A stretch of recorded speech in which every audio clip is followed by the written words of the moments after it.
Hola, bienvenidos a Aprende en Casa 2, un espacio en el que vamos a poder estudiar y divertirnos desde nuestros hogares. Hoy nos acompaña nuevamente la maestra Cecilia Vargas. Maestra, ¿cómo está? Hola, muy bien. ¿Y tú, Juan Carlos? Muy bien, muchas gracias. Ton, ¿cómo estás? Hola, muy feliz de estar aquí. Todos estamos muy felices y hoy vamos a tener el gusto de estar con ustedes en esta clase de historia de quinto grado. Así que empecemos, ¿les parece? Yo quiero empezar diciendo algo. Ton, para mí la verdad es que todas estas clases me han dejado mucho, he aprendido muchísimo, no sé tú qué opinas. Sí, pasaron muchas cosas durante el siglo XIX, pero algo que me interesaría mucho saber es sobre cómo fuimos perdiendo territorios del norte de la República, específicamente Texas. ¿Texas? ¿Sí? No, Ton, pero Texas es un estado de Estados Unidos. Sí, ya lo sé, pero en mi libro de texto de historia leí que alguna vez perteneció a México. Eso no, Ton, eso no puede ser, en serio. O sea, le podemos preguntar a la maestra, ¿verdad, maestra? Verdad es que en este caso, Tom tiene razón. Un tiempo, por mucho tiempo de hecho, Texas fue parte de México. En realidad, esta clase se va a tratar de que comprendamos justamente cómo es que México fue perdiendo todos estos territorios a lo largo del siglo XIX. Es un episodio muy interesante de nuestra historia. ¡Wow! ¿Ves? Te lo dije. El libro de texto es una fuente muy confiable. Sí, ya sé, ya entendí. Voy a leer mucho más, perdón, Ton.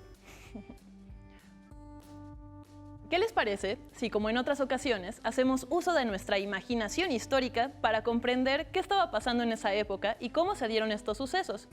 Los invito a que cerremos los ojos y nos transportemos en el tiempo. También ustedes, niños y niñas que están en su casa. Bien, vamos. ¡Wow!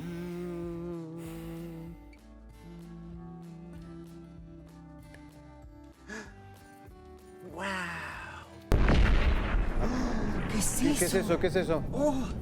Estamos en una guerra, pero vamos a ver cómo se dieron las cosas para llegar a esta situación. Acompáñenos a ver el siguiente video.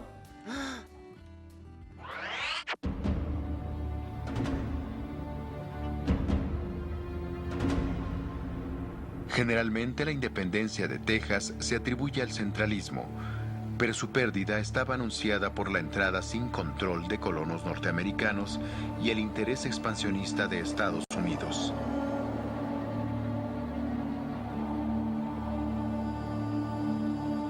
Al independizarse, el gobierno de México mantuvo la entrada de colonos angloamericanos que fueran católicos.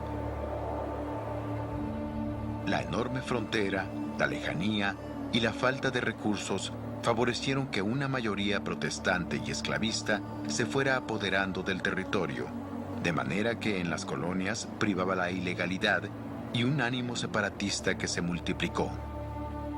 Todas las condiciones se acomodaron para que Texas se independizara del Estado mexicano.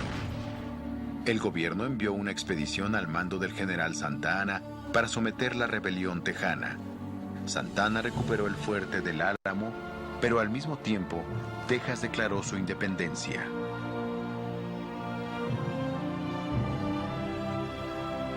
El país entró a uno de los periodos de mayor inestabilidad económica del siglo. Para la década de 1840, la desigualdad entre México y Estados Unidos se había ensanchado. La población norteamericana llegaba a los 20 millones, mientras que México apenas rebasaba los 7 y carecía de elementos para enfrentar a un país con grandes recursos humanos y materiales. En 1845, Texas aprobó la oferta norteamericana de unirse a Estados Unidos y en 1846, este país declaró la guerra a México sin otro argumento que la conquista de nuestro territorio.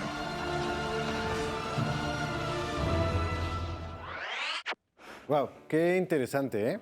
¡Wow! Sí. Entonces fueron los colonos norteamericanos que vivían ahí quienes quisieron independizarse. Así es, Tom. Aunque podríamos decir que más que los colonos norteamericanos, los que hicieron esta independencia, fueron las profundísimas diferencias culturales y conflictos sociales que existían allá. Si se acuerdan lo que dice el video y lo que hemos visto en las clases anteriores, entre los colonos norteamericanos y la población mexicana había diferencias en la forma de vida, en la forma de trabajar. Había diferencias muy profundas. Los norteamericanos tenían esclavos, los norteamericanos eran protestantes, los norteamericanos hablaban inglés y además eran mayoría. A pesar de que las leyes decían que ellos no se podían establecer ahí, de todas maneras lo hicieron. Y a lo largo de los años se fueron acumulando en ese territorio al grado de hacer la mayor parte de la población. La verdad es que la pérdida de Texas fue una pérdida bastante anunciada. A poca gente le sorprendió que eso sucediera, justamente por lo alejado que estaba del centro del país y por los pocos caminos que existían, hacían muy difícil controlar ese territorio. Fue así como sucedió. Muy bien. Maestra, yo sí sabía sobre esta batalla que hubo en el Álamo, ahí en Texas, en febrero de 1836, si no me equivoco, donde justamente fue encabezada por pues el señor Antonio López de Santana, que ya habíamos hablado sobre él. Así es. El general Santana encabezó la lucha contra un grupo de colonos estadounidenses que se rebelaron para independizarse de México. Sí, ya me acordé de Santana. Nos contaste la clase pasada, maestra, que perdió una pierna, ¿verdad? Sí, es cierto. Así es. Perdió la pierna en la Guerra de los Pasteles de un cañonazo. Y a raíz de ese momento, a Santana le apodaron el 15 uñas. Ok, Guau. 15 uñas, guau. Sí, se ve que es militar, muy serio y elegante. Sí, era un militar. Quién sabe si era serio, pero sí era bastante elegante. ¿Qué les parece si les leo algo sobre él para que lo conozcamos mejor? Me parece muy bien, Muy maestra. bien. A ver, queremos escuchar. Antonio López de Santana nació en la villa de Jalapa, Veracruz, el 21 de febrero de 1795. Fue hijo de criollos veracruzanos de sólida posición económica. Inició su carrera de armas en el ejército realista desde muy joven y combatió a los insurgentes hasta que en 1821 se adhirió al Plan de Iguala. Era un hombre carismático, con muchísima influencia, ya que su figura dominó casi por medio siglo la vida nacional y su nombre se asoció a la gran cantidad de azonadas y revueltas que tuvieron lugar en este periodo. Mientras México buscaba una forma de gobierno y de organización, Santana criticó fuertísimamente el imperio de Iturbide y se rebeló contra él, pronunciando la República en diciembre de 1823, mediante el Plan de Casamata.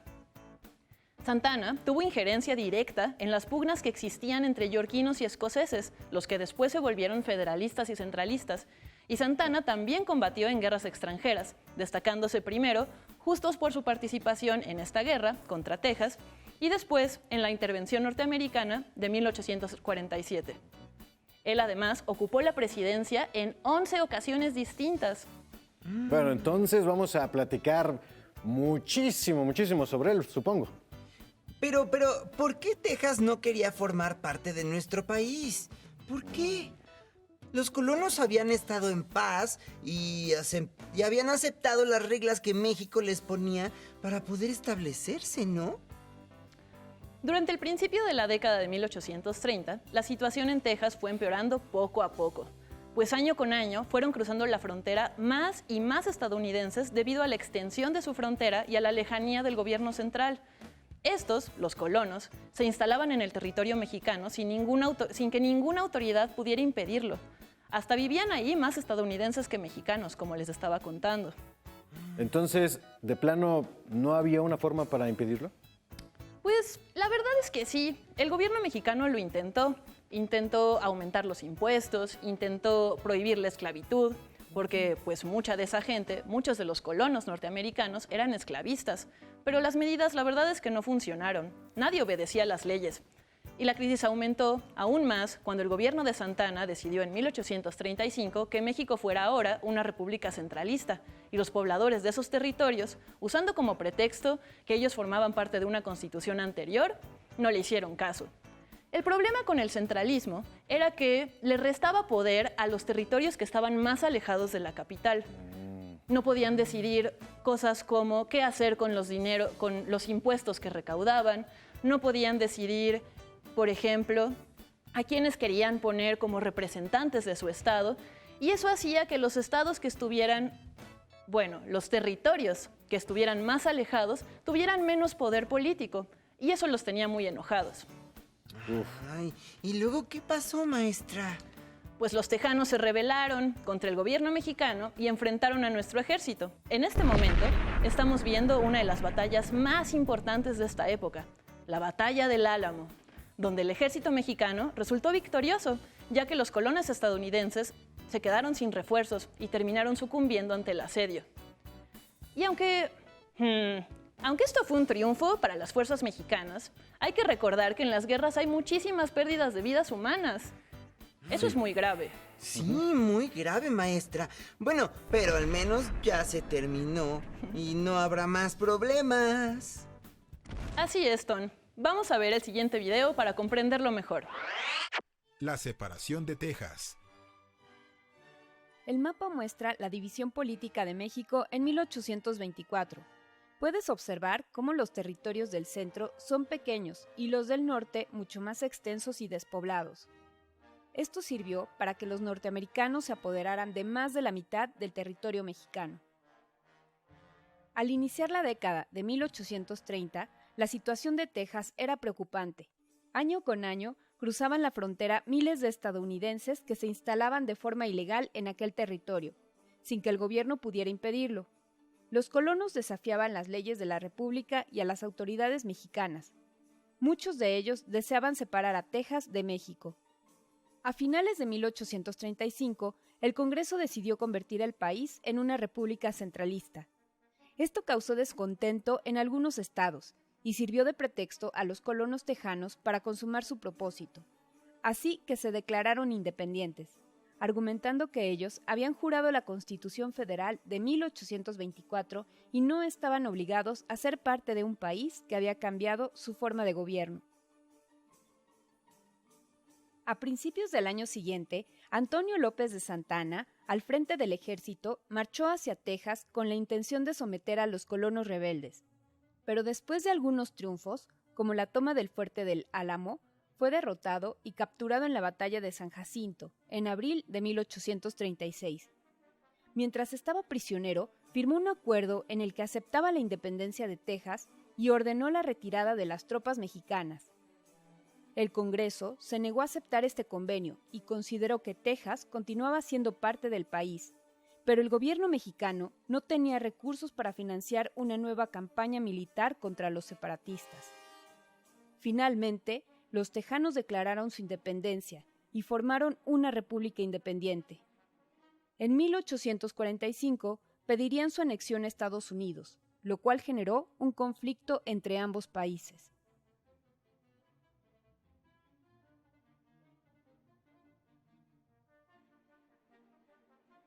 La guerra con Estados Unidos.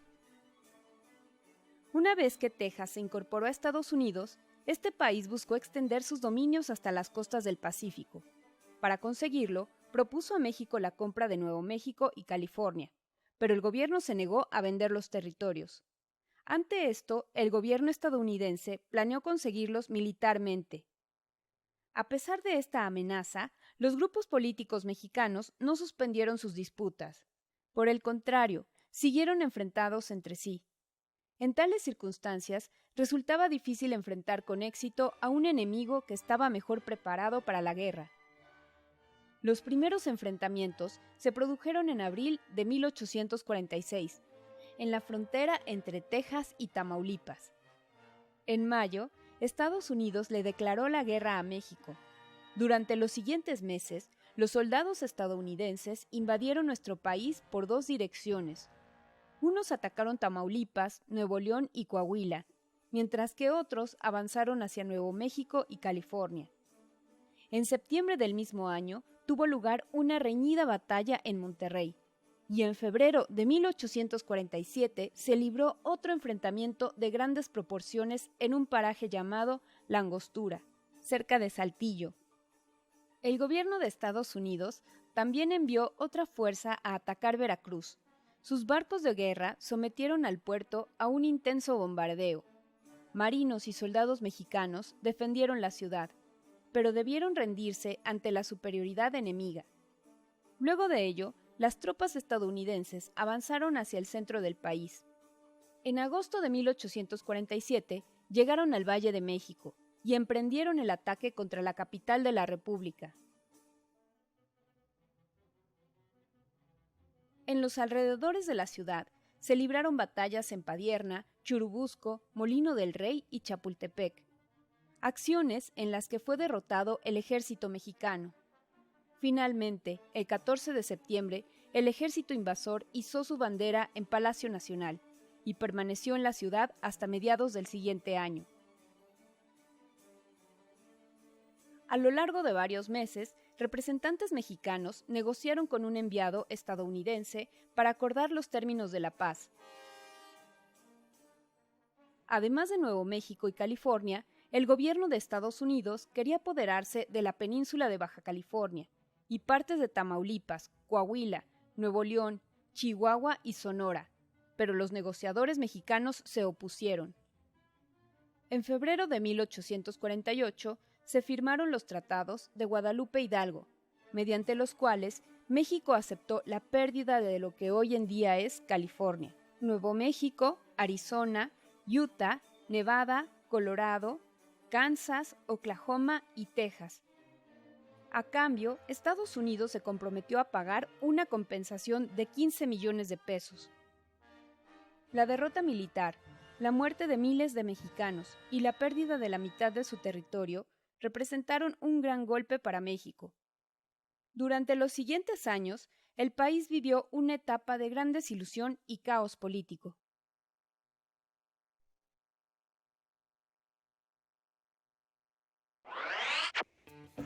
Wow, wow, wow, wow. ¡Qué interesante! Así es. Como pudimos escuchar y observar, la pérdida del Álamo y la gran cantidad de cartas que los colonos habían enviado para pedir refuerzos lograron rendir frutos y el bando estadounidense se fortaleció. Además, nuestro país ya no tenía recursos para continuar una batalla contra ellos. Texas estaba demasiado lejos y los caminos eran demasiado pocos. Era muy difícil entonces. ¿Entonces México perdió Texas?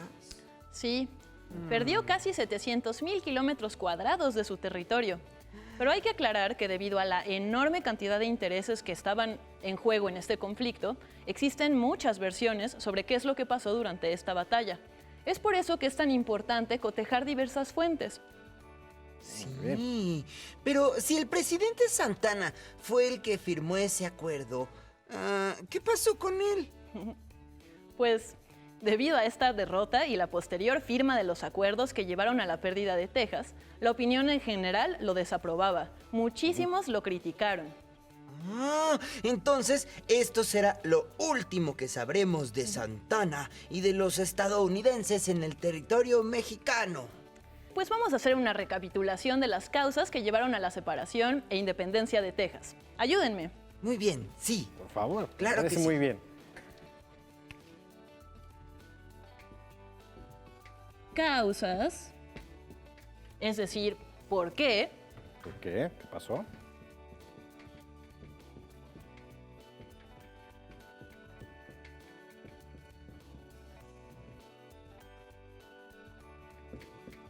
Independencia. Ujú. Y vamos a hacerle un sombrerito porque son vaqueros. Bien. Sí. Está bien feo. Mejor lo voy a borrar. A ver, Muy bien. venga. ¿Cuál sería una primera causa de esta independencia? Creo Tú que... primero, maestra. Bueno, si podremos empezar contigo. Una primera causa de la independencia de Texas es algo que vimos la clase pasada. Tiene que ver con el expansionismo norteamericano. ¿Se acuerdan ok. qué es eso? Sí, claro. Sí. A ver, Era cuando Estados Unidos quería abarcar más territorio. excelente. Así es, Juan Carlos. ¿Qué otra causa hubo para esta guerra? También la de cuando empezó a crecer la población de colonos estadounidenses. Así es. Creció tanto que llegaron a ser mayoría. ¿Qué más? Nos comentaste también que el gobierno estaba muy lejos. El gobierno estaba en la capital. Así es. El gobierno en la capital y la guerra en Texas. No había manera. Y sin coches, sin aviones, Simplemente no había manera de que atendieran eso a tiempo. Eran los olvidados. Algo así. Otra causa tenía que ver con, precisamente porque estaba tan lejos, otra causa fue la dificultad para mantener y hacer cumplir las leyes. Simplemente no hubiera nadie que se encargara de ver que obedecieran. Y bueno, creo que también otra fue cuando hubo un cambio de México a una república centralista, ¿no? Lo que decíamos hace ratito. Quedó. Así es. Cuando México se volvió una república centralista, los territorios que quedaban más alejados perdieron derechos y perdieron representación, y eso enojó mucho a su población. Sí, claro. Y por último, creo que sería cuando capturaron al presidente Antonio López de Santana. Así es. Cuando Santana fue hecho prisionero, digamos que negoció su vida o Texas.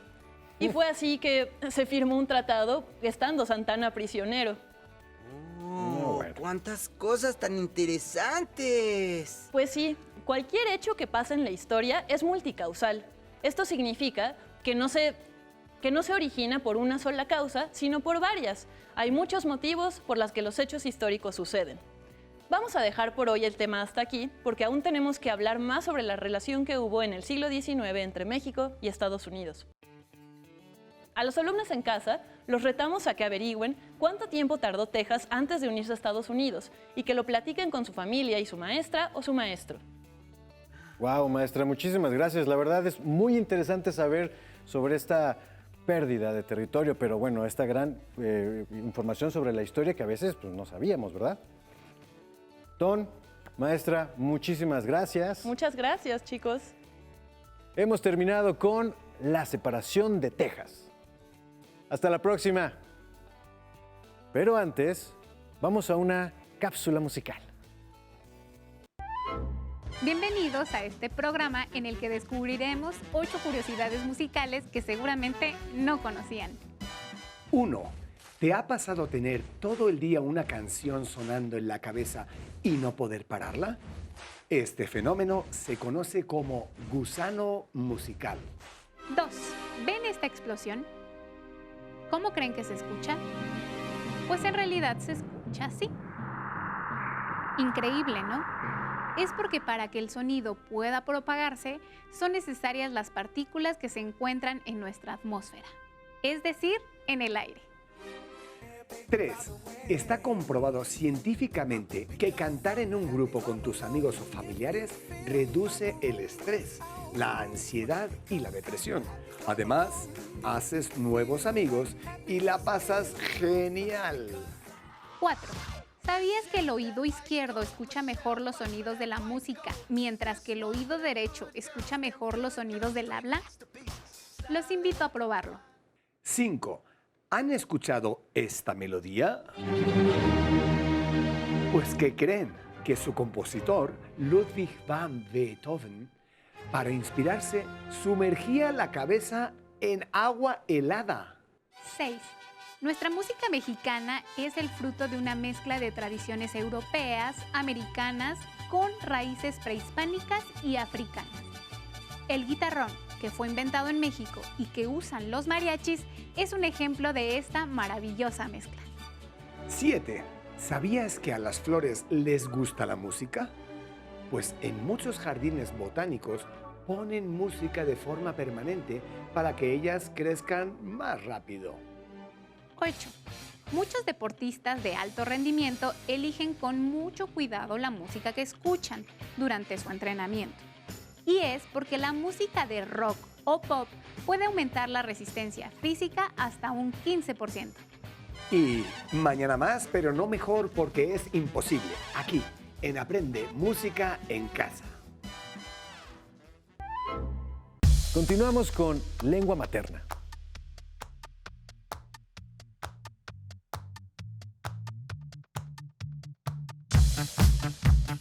Si no tienes el libro de texto o necesitas ayuda para responder tus dudas, contáctanos.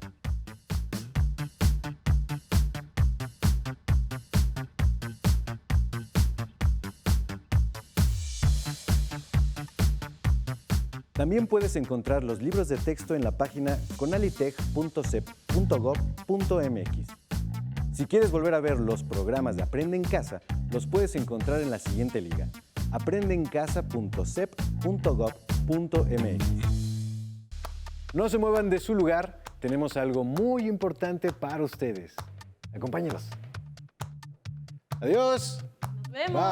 Bye. Que estén muy bien.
Cuando era pequeña, creía que las estrellas serían mi pasión y pasaba horas viendo al espacio y todo lo que aún había por descubrir.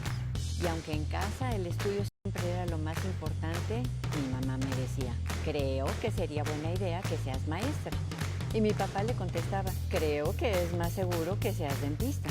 Mi curiosidad me llevó a estudiar física, pero fueron mis ganas de conectar con el lado humano de la ciencia lo que me llevó a estudiar física médica. Después de muchos años, mi esfuerzo y mi estudio me llevaron a colaborar en el Organismo Internacional de Energía Atómica, convirtiendo mi pasión en un orgullo que nunca podré olvidar. Los límites solamente se crearon para marcar la distancia hasta donde tú quieres llegar.